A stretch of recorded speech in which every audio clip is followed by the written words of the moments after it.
It's Dr. Gundry, and we're going to talk today about the 4 common mistakes we make while drinking water. Number 1, you can drink too much water, and you will actually flush out your electrolytes in doing so.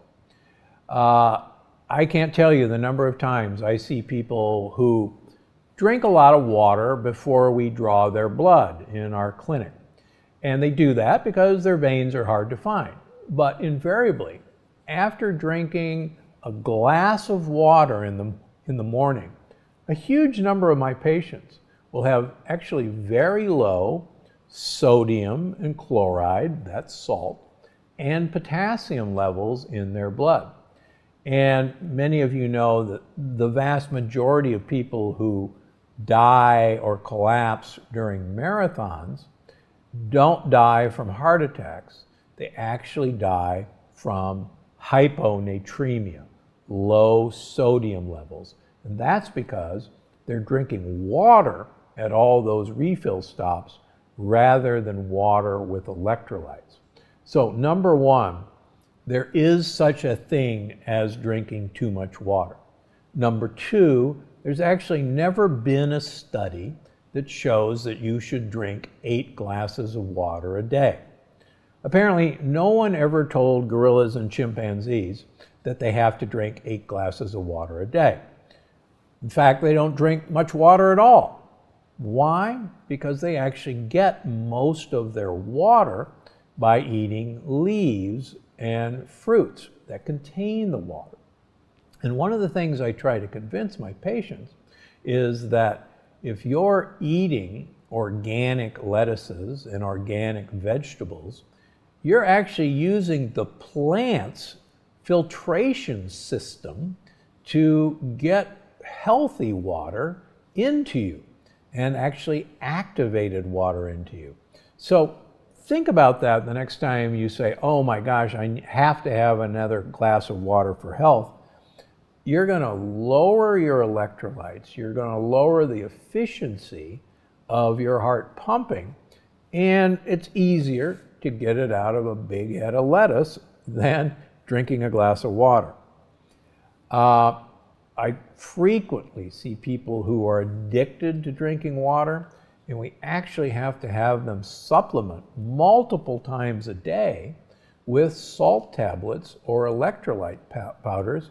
Otherwise, they literally faint throughout the day. They won't give up the water, and this is the only way we can fix it.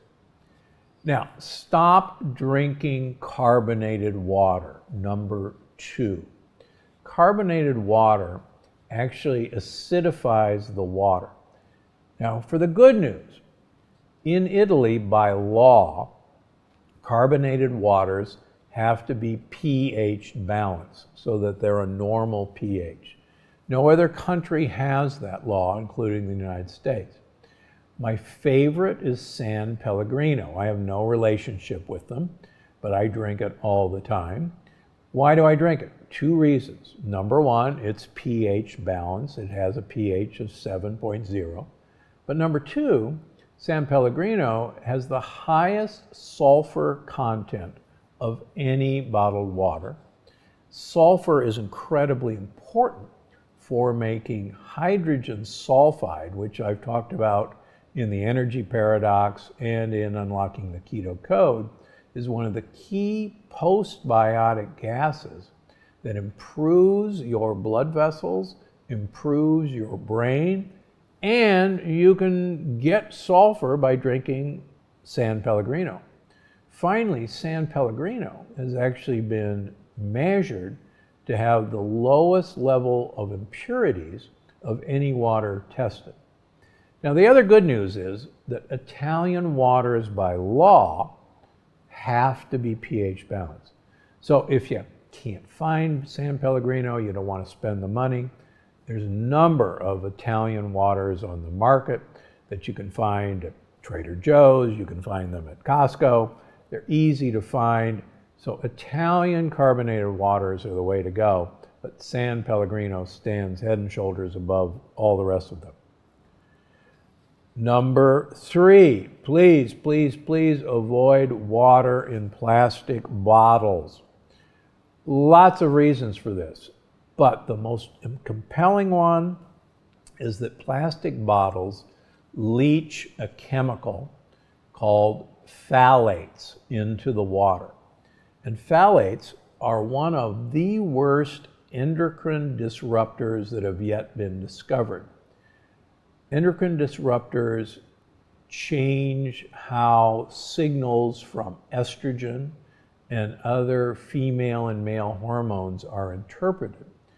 And there's very scary evidence that I've written about in the Plant Paradox and my other writings that phthalates can actually change the imprint in babies' behavior about whether they are more female gender or male gender, even if their genitalia are the same.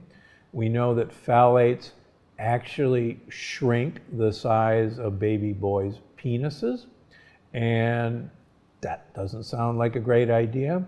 We know that women who eat chicken that is wrapped in plastic have much higher phthalate levels in their body.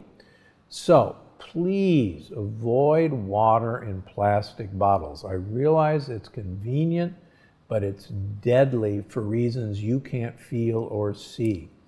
What's the alternatives?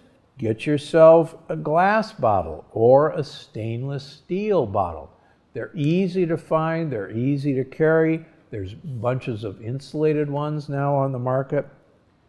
Change your plastic bottles out. Just get rid of them. And good news, San Pellegrino comes in a glass bottle for very good reasons. Number 4, stop drinking tap water. There are toxins in our water, among which are fluoride and chlorine.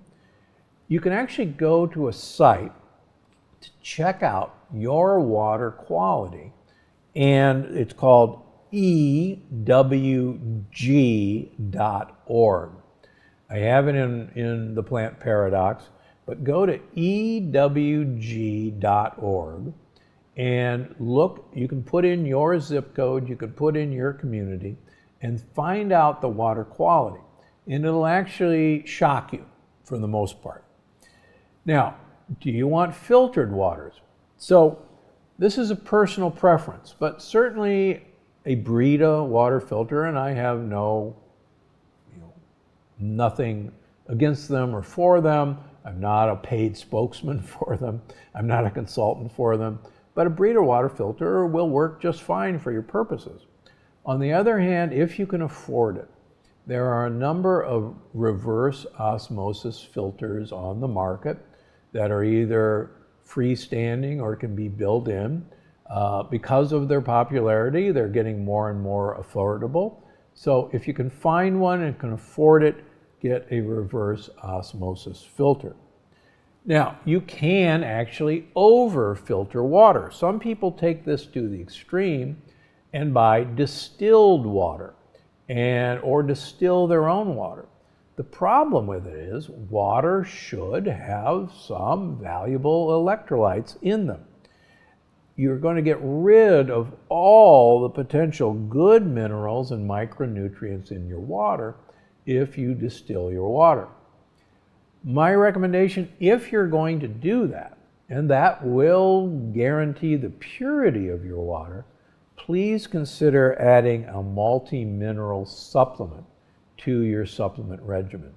Many of you have heard me speak that we are actually devoid of multiple minerals in our diet, very important minerals that used to be in our soil that are no longer in them. So don't be afraid of adding a multi-mineral supplement. And number 2, if you're gonna drink water, please consider adding electrolyte supplement to your regimen. There's a number of good ones out there. I'm particularly fond of LMNT. My wife uses it every day. But really, if you're going to use a lot of water for hydration, please also add multiple minerals, particularly sodium, potassium, chloride, and magnesium to your regimen. You're definitely going to want to see this one. So those of you who are using your soda makers at home, please get rid of that. That's not a health benefit.